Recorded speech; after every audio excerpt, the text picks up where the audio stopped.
ناظرین کرام، یہ بات آپ سے ہرگز مخفی نہیں ہوگی کہ پیغام رسانے کی مقبول ترین موبائل اپلیکیشن واٹس ایپ نے اپنی نئی پرائیویسی پالیسی لانچ کی ہے، جس کے تحت واٹس ایپ اپنے صارفین کا تمام ڈیٹا اور معلومات فیس بک یا کسی بھی تھرڈ پارٹی کو فراہم کرے گا۔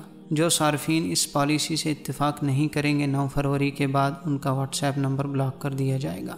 نئی پالیسی کو لے کر واٹس ایپ تنقید کی زد میں ہے۔ واٹس ایپ کی نئی پرائیویسی پالیسی پر صارفین سخت پریشان نظر آتے ہیں۔ بہت سارے صارفین واٹس ایپ کو چھوڑ کر ٹیلی گرام اور دیگر اپلیکیشنز پر منتقل ہو چکے ہیں۔ ایک ہی خوف دامن گیر ہے کہ ہماری ذاتی نوعیت کی معلومات کہیں امریکہ کے ہاتھ نہ لگیں، ہماری خفیہ سرگرمیاں کہیں پبلک نہ ہو جائیں، ہماری سرگرمیاں کہیں ہماری شرمندگی کا باعث نہ بنیں۔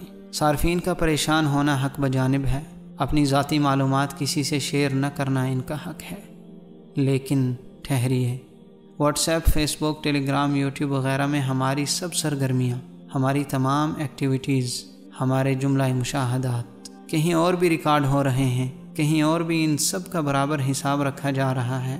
ہماری سرگرمیوں تک امریکہ کی رسائی سے شاید ہم بچ جائیں، لیکن ان سے ہم ہرگز نہیں بچ پائیں گے۔ وہ خاموشی سے اپنا کام کر رہے ہیں، جن کے بارے میں رب العالمین فرماتے ہیں وَإِنَّ عَلَيْكُمْ لَحَافِظِينَ كِرَامًا كَاتِبِينَ يَعْلَمُونَ مَا تَفْعَلُونَ۔